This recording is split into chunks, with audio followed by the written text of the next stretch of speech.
जो भी ऑफिसर 1 जनवरी 2004 के बाद से भारतीय सेना में, वायुसेना में, जल सेना में जो कमीशन हुआ है, नौसेना में सॉरी, उसको 1 जनवरी 2004 से जो भी कमीशन हुआ है उसको बैक डेट से उसका पैसा मिलना चाहिए। 1 जनवरी 2004 से भारत सरकार ने एनपीएस को इम्प्लीमेंट किया। उसमें ये लिखा है, जैसा कि मैंने अभी कहा है, कि ये सारे स्टेट और सेंट्रल गवर्नमेंट ऑफिशियल्स को मिलेगा, पीएसयूज़ के ऑफिशियल्स को मिलेगा, ऑटोनमस बॉडीज़ को मिलेगा। बेसिकली हर एक व्यक्ति जिसको हम समझते हैं कि वो गवर्नमेंट सर्वेंट है उसको मिल रहा है। सिर्फ आर्मी, नेवी, एयरफोर्स के शॉर्ट सर्विस कमीशन ऑफिसर्स को और मिलिट्री नर्सिंग सर्विस की महिलाएं जो लेडीज़ होती हैं, जो नर्सिंग ऑफिसर्स होते हैं आर्मी में, उनको छोड़ा गया है, जो कि मैं कह रहा हूँ एक साफ तौर पे अन्याय है। आर्टिकल 14 समानता के अधिकार का उल्लंघन है। आई थिंक ये एनपीएस का इशू ये है बेसिकली कि देश में लगभग 1.5 से 2 करोड़ गवर्नमेंट सर्वेंट्स को, पीएसयूज़ के एम्प्लॉयज़ को, ऑटोनमस बॉडीज़ के एम्प्लॉयज़ को, ऑफिशियल्स को, गवर्नमेंट सर्वेंट्स को, सबको एनपीएस मिल रहा है। जो आर्मी, नेवी, एयरफोर्स में परमानेंट कार्डर वाले ऑफिसर्स या जवान होते हैं उनको ओल्ड पेंशन स्कीम का पूरा बेनिफिट मिल रहा है। मतलब जब भी वो रिटायर होंगे तब से उन्हें 50% ऑफ द लास्ट बेसिक पे ड्रॉन के हिसाब से पेंशन मिलती रहेगी लाइफ लॉन्ग, जब तक वो ऑफिसर या जवान जब तक खुद मरता नहीं है या उसके डेथ के बाद उसकी वाइफ को।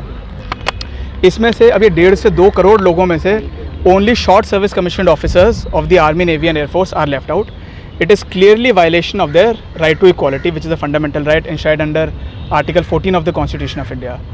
सवाल ये है कि क्यों इन 10 से 12 से may be 15,000 short service commission officers को छोड़ा गया है एनपीएस के बेनिफिट से।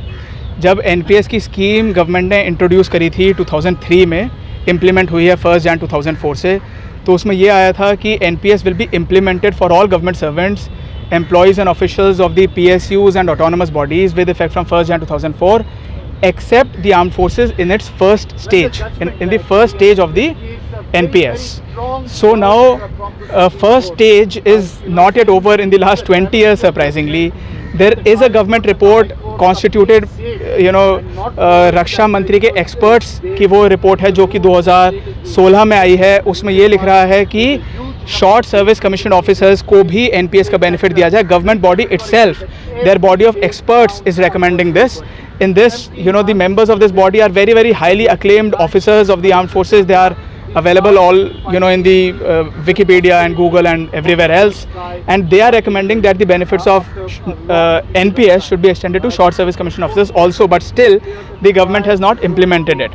When officers are writing RTI applications or other questions or writing applications asking for the benefit of NPS, they are being told that army officers, Navy, Air Force officers are already in receipt of certain benefits like canteen facilities, etc. Therefore, it is okay if they are not even getting NPS.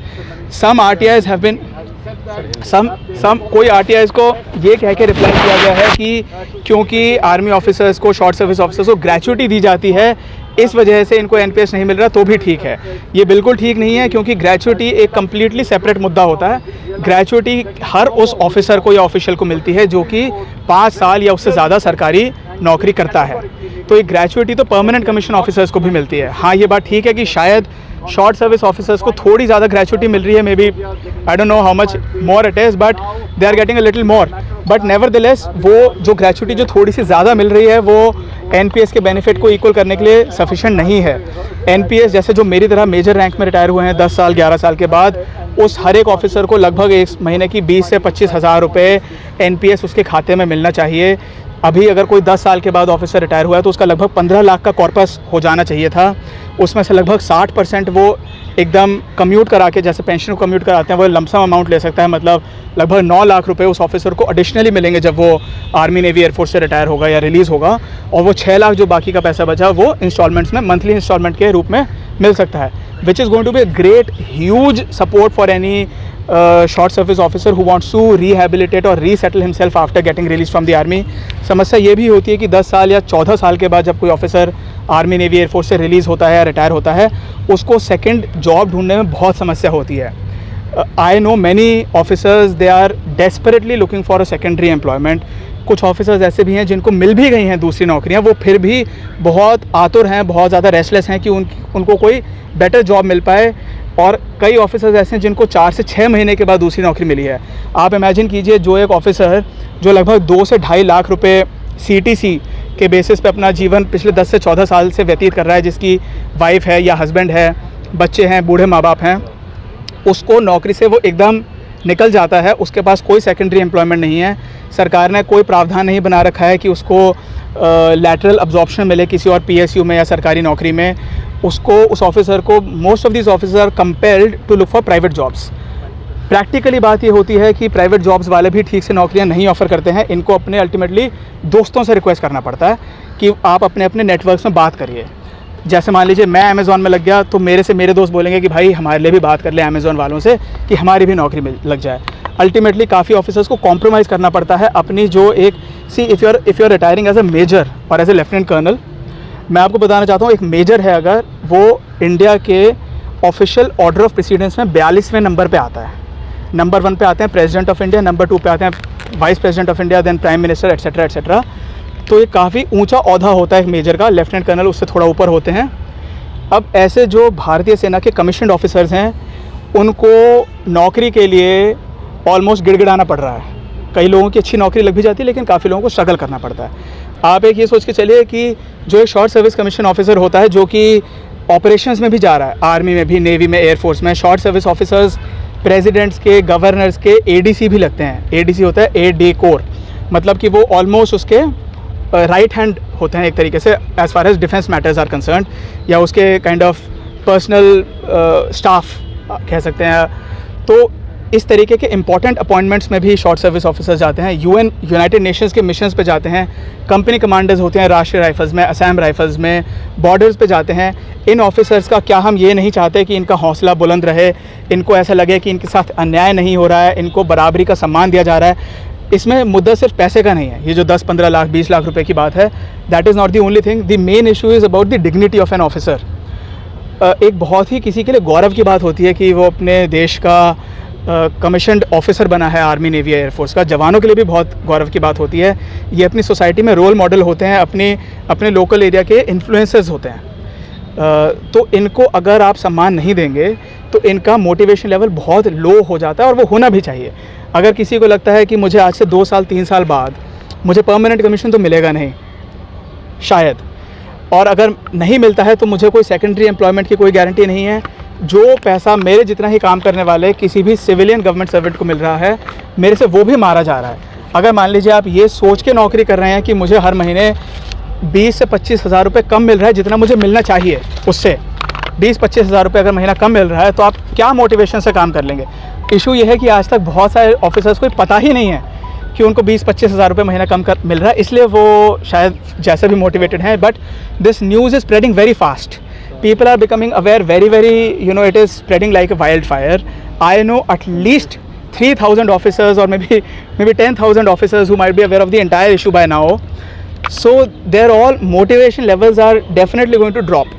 Now, do we want an army, navy and air force, the officers of which are leading soldiers, जो हमारे फ़ौज के जो junior level के leaders हैं वो ऐसे होने चाहिए क्या, जो कि खुद ही डिमोटिवेटेड हैं? हम किस तरीके की फ़ौज को बनाएंगे? हम क्या पाकिस्तान चाइना से लड़ेंगे? बिल्कुल सर, ये पहला सवाल तो ये है कि इनफेस में जो आपका दिक्कत आ रहा है वो कब से आ रहा है, इशू कब से आ रही है? 2004 से। 1 जनवरी 2004 से भारत सरकार ने एनपीएस को इम्प्लीमेंट किया। उसमें ये लिखा है, जैसा कि मैंने अभी कहा है, कि ये सारे स्टेट और सेंट्रल गवर्नमेंट ऑफिशियल्स को मिलेगा, पीएसयूज़ के ऑफिशियल्स को मिलेगा, ऑटोनमस बॉडीज़ को मिलेगा। बेसिकली हर एक व्यक्ति जिसको हम समझते हैं कि वो गवर्नमेंट सर्वेंट है उसको मिल रहा है।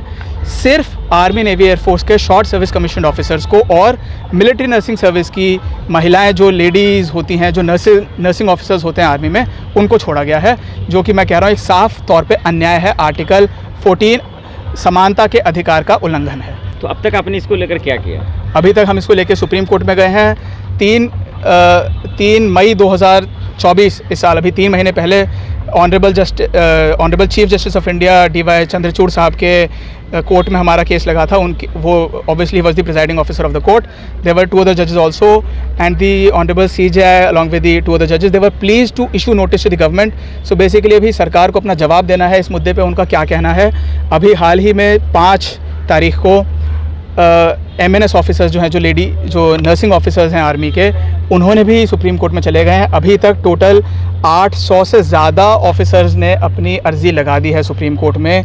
कम से कम 100 ऑफिसर्स और पेंडिंग हैं जिनको हम धीरे धीरे करके सुप्रीम कोर्ट में जिनकी अर्ज़ी लगाएंगे। तो यही है। गवर्नमेंट के किसी मिनिस्टर, किसी मंत्री से आपकी बातचीत हुई इस मसले पर? नहीं जी, हम इसमें सिर्फ लीगल कोर्स अपना रहे हैं। हमने किसी से बात करने की कोशिश भी नहीं करी है। नहीं सर, आपके हिसाब से क्या समाधान होना चाहिए? समाधान ये है कि सुप्रीम कोर्ट ऑर्डर देगी सरकार को कि आप इनका जो ऑफिसर्स का इनका 10, 15, 20 लाख रुपए जो इनसे गलत तौर पे इनका मारा गया है वो लौटाइए, along with applicable rates of interest with retrospective effect. हम ये कह रहे हैं कि जो भी ऑफिसर 1 जनवरी 2004 के बाद से भारतीय सेना में, वायु सेना में, जल सेना में जो कमीशन हुआ है, नौसेना में सॉरी, उसको 1 जनवरी 2004 से जो भी कमीशन हुआ है उसको बैक डेट से उसका पैसा मिलना चाहिए, क्योंकि इसी डेट से बाकी सारे गवर्नमेंट सर्वेंट्स को भी पैसा मिल रहा है। सैलरी को लेकर जो एक्सपेक्ट आप कर रहे थे जी? हाँ, सैलरी को लेकर के जो आप उम्मीद जता रहे हैं जी, लेकिन अधिकारियों की सैलरी तो ठीक ठाक होती है। हाँ जी, अधिकारियों की सैलरी ठीक ठाक होती है।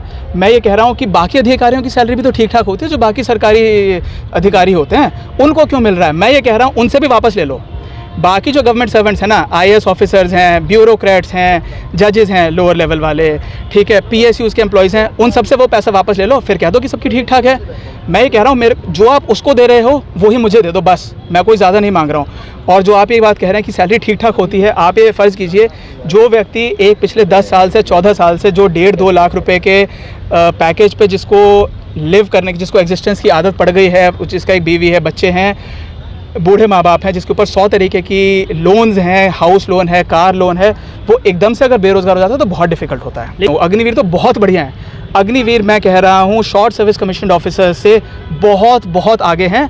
ऑफ कोर्स उनका रैंक लोअर है, वो तो अलग बात है, वो तो उसी रैंक में भर्ती हुए हैं, लेकिन उनके जो terms and conditions of service हैं वो बेटर हैं। मतलब अगर आप ऑफिसर को ऑफिसर काडर से कंपेयर करें और जवानों को जवान से कंपेयर करें, एक अग्निवीर 18-19 साल की उम्र में भर्ती होता है भारतीय सेना में, वो 22-23 साल की उम्र में बाहर हो जाएगा, उसके पास लगभग 30-35 लाख का कॉर्पस बन जाता है। तो वो तो बहुत बढ़िया। 22-23 साल में जनरली उसने शादी नहीं करी होगी, उसके परिवार से कम रिस्पॉन्सिबिलिटीज़ होंगी, वो उसको आराम से दूसरी जॉब मिल जाएगी। यहाँ पे हम 35, 36, 40 साल की उम्र में रिटायर हो रहे हैं, कोई सेकेंडरी जॉब नहीं मिल रही है, एज रिलैक्सेशन नहीं मिल रहा है। सपोज़ अगर हम चाहें कि हम आईएएस में ट्राई करना चाहते हैं, एज रिलैक्सेशन उसके लिए 5 साल मिल रही है। ये शायद वो 10-20 साल पुरानी, 20-25-50 साल सरकार की पुरानी पॉलिसी होगी, जबकि शॉर्ट सर्विस कमीशन मिनिमम 5 साल के लिए होता था। अभी जब मिनिमम इन्होंने 10 साल के लिए कर दिया है, तो पूरे 10 साल का तो एज रिलैक्सेशन देना चाहिए ना। क्योंकि सपोज़ अगर मैं 7-8 साल बाद, 5 साल बाद, 9 साल बाद अगर मैं बाहर निकलना चाहता हूँ तो आप मुझे नौकरी छोड़ने नहीं देते हो। अगर मैं रेजिग्नेशन की एप्लीकेशन डालूं, मैं बहुत ऐसे ऑफिसर्स को जानता हूं, 1-2 ऑफिसर्स ऐसे हैं जो मुझे अप्रोच कर चुके हैं, जिनके घुटने ऑलमोस्ट गल गए हैं। उनको फौजी डॉक्टर कह रहे हैं कि अगर आपने 1-2 साल और इस तरीके की डिफ़िकल्ट ड्यूटीज़ करी तो आप परमानेंटली ज़िंदगी भर के लिए अपाहिज हो जाओगे। वो रिज़ाइन करना चाह रहे हैं, उनको रिज़ाइन नहीं करने दे रही है फ़ौज। आप 10 साल करने के लिए नौकरी मजबूर करते हो एक व्यक्ति को, 10 साल के बाद दूसरी नौकरी नहीं देते हो, एज रिलैक्सेशन देते हो सिर्फ 5 साल के लिए, वो व्यक्ति कहाँ जाएगा? लेकिन सर सवाल ये है कि एनपीएस का जिसका आप जिक्र कर रहे हैं और अग्निवीर का जो जिक्र कर रहे हैं, फिर फ़र्क क्या रहेगा उसमें? फ़र्क देखिए, अग्निवीर जो बंदा है ना, उसका पूरा भर्ती ही डिफरेंट है। वो 12वीं पास है। जो ऑफिसर है वो कम से कम ग्रेजुएट है। जैसे कोई इंजीनियर है, कोई डॉक्टर है, हमारे जैसा वकील है, तो डिफरेंट एंट्री है। ऑफिसर्स अलग तरीके से कमीशन होते हैं, उनका एक एसएसबी होता है, सर्विसेज सिलेक्शन बोर्ड होता है। जवानों के लिए, अग्निवीरों के लिए उनका सिर्फ भागने दौड़ने का टेस्ट होता है, उनका सिर्फ मेडिकल होता है। तो वो तो पूरी की पूरी कैटेगरी ही अलग है। तो थोड़ा बहुत डिफरेंसेस तो ऑब्वियसली होंगे, लेकिन मैं ये कह रहा हूँ जो इतना हवा बना हुआ है अग्निवीरों के बारे में, मैं उस पर टिप्पणी नहीं कर रहा हूँ। वो शायद ठीक होगा या गलत होगा, मेरे को नहीं पता। मतलब मेरे अपने व्यूज़ हैं, मैं वो यहाँ पे प्रकट नहीं कर रहा हूँ। सेकेंडरी जॉब का आ रहा है। मैं ये कह रहा हूँ कि अगर आप किसी को 35, 37, 40 साल की उम्र में एकदम से नौकरी से निकाल रहे हैं, मजबूर कर रहे हैं, कम से कम उसके पास एक ऐसा ऑप्शन तो होना चाहिए कि उसको इज्जत की नौकरी मिल सके। बल्कि ये तो बहुत आसान समाधान है। आप मैं अगर बताता हूँ, 1 साल में भारतीय सेना से, आर्मी, नेवी, एयरफोर्स से लगभग शायद 500 से 1000 ऑफिसर्स होंगे जो कि हमारी तरह से रिलीज़ हो जाते हैं, या उसको जो शॉर्ट सर्विस ऑफिसर्स होते हैं उनको रिलीज़ कहा जाता है या रिटायरमेंट कह दिया जाता है। तो ऐसे अगर 1000 या 500 ऑफिसर्स हैं, 1 साल में देश भर में कम से कम 40-50 हज़ार शायद वैकेंसीज आती होंगी अलग अलग रैंक्स की ऑफिसर हमारे टाइप के काडर के लिए। स्टेट गवर्नमेंट में, सेंट्रल गवर्नमेंट में, पीएसयूज़ में, ऑटोनमस बॉडीज़ में, कहीं पे भी अब्जॉर्ब कर लो। जो एक भारतीय सेना से या नौसेना से या वायुसेना से रिटायर हुआ है ऑफिसर, आपको पता है कि उसका रिकॉर्ड ठीक है, वो लगभग डिसिप्लिन्ड आदमी है, कम से कम 99% डिसिप्लिन्ड है आदमी या लेडी या मेल जो भी निकला है बाहर, उसका सर्विस रिकॉर्ड ठीक है, वो बेईमान नहीं है, वो पंक्चुअल है, डिसिप्लिन्ड है, बढ़िया तरीके का व्यक्ति है। At least he is much better than what you will normally get outside.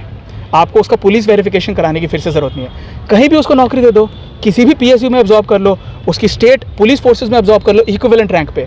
समस्या ये है अभी उनको इक्विवेलेंट रैंक पे भी अब्जॉर्ब नहीं करते हैं। मैं जानता हूँ मेरे पास अभी 3 दिन पहले एक ऑफिसर का मैसेज आया है, उसने 10 साल पहले शायद 80,400 रुपये के पे स्केल से वो रिलीज़ हुआ है, नेवी ऑफिसर। उन साहब ने कहीं एक यूनिवर्सिटी है, मैं उसका नाम नहीं लूँगा, वहाँ पे उन्होंने एम्प्लॉयमेंट पाया है, 56,000 रुपये के पे स्केल से उन्हें मिला है। आप ये इमेजिन करिए, मतलब अगर 56,000 रुपये का पे स्केल मिला है तो ऑलमोस्ट उनकी कम से कम 50,000 रुपये मंथली पेमेंट कम हो गई। उसके आत्मसम्मान का क्या? उनके जो आसपास के लोग हैं, पड़ोसी हैं, रिश्तेदार हैं, वो पूछेंगे कि भाई आपको अब कम सैलरी क्यों मिल रही है, वो क्या जवाब देगा? और उसका खुद का सस्टेनेंस का क्या होगा? जो सैलरी बेसिस पे व्यक्ति होते हैं, आप में से कई होंगे शायद, उनमें उनकी आधी सैलरी लगभग ईएमआईज़ में चली जाती है। होम लोन, कार लोन, फलाना लोन, किसी की तनख्वाह देनी है वगैरह वगैरह। तो जिस आदमी की आपने एकदम से 25% तनख्वाह ही कम उस व्यक्ति की हो गई है, जो मान लीजिए 4-5 महीने वो अनएम्प्लॉयड रहा होगा, अगर 4 महीने वो अनएम्प्लॉयड रहा, 4 महीने को गुणा करें 2 लाख से, 8 लाख रुपये का उसका सीधा सीधा लॉस हो गया। कायदे से ये होना चाहिए, अगर 14 मार्च को मैं रिटायर हुआ, 15 मार्च को I should be able to step into a new office. ठीक है, या तो आप मुझे परमानेंट कमीशन का मौका दीजिए या मुझे दूसरी जॉब दीजिए उसी सम्मान उसी रैंक की। एक सवाल आखिरी में ये बता दीजिए कि आप गवर्नमेंट से क्या मांग करना चाहते हैं? मैंने भी बोला, हम चाहते हैं हमें रेट्रोस्पेक्टिव इफेक्ट से, जिस दिन से हम कमीशन हुए हैं उस दिन से हमें प्रॉपर सरकारी रेट ऑफ इंटरेस्ट के साथ हमें पूरा का पूरा पैसा मिले। वो जिस भी रूप में मिले, जिस तरीके से मिले, रूप का मतलब जिस तरीके से, मान लीजिए 60% अभी मिलेगा, कुछ बाद में मंथली इंस्टॉलमेंट मिलेगा, वो जैसे भी करें that is a separate matter. लेकिन हमें हमारा पूरा पैसा जितना भी बनता है अलॉन्ग विद इंटरेस्ट एक रुपये की कैलकुलेशन करके मिलना चाहिए, जैसे कि हमारा पैसा काटा जाता है। जब ये अगर हम कोई एडवांस ले लेते हैं तो एक जो CDA है, एक संस्था जो भारतीय सेना की के अलाउंसेस देता है, अगर आप उनसे मान लीजिए कोई आपने उनसे एडवांस ले रखा है और आप उन्हें देने में अगर मान लीजिए 2 महीने भी लेट हो जाते हैं, वो पीनल इंटरेस्ट से आपके साथ पैसा रिकवर करते हैं। वो शायद 10 से 12% आपके ऊपर लगा देते हैं, जिसमें आधे टाइम ऑफिसर की गलती भी नहीं है वो लेट होने में, फिर भी। तो मैं खैर वो पीनल इंटरेस्ट की बात नहीं कर रहा हूँ, हमसे सम्मान के साथ हमारा पूरा पैसा लौटाया जाए along with the government rates of interest with retrospective effect, that is from 1 जनवरी 2004। एक सर मेरा सवाल है, प्लीज़। कितने लोगों की टीम आप इस पे काम कर रहे हैं? हम कम से कम 10 से 12 वकील इसमें काम कर रहे हैं, कई सारे लॉ स्टूडेंट्स हैं, सीनियर एडवोकेट्स हैं, मेरे जैसे भी एडवोकेट्स हैं, बहुत सारे एडवोकेट्स हैं। ओके।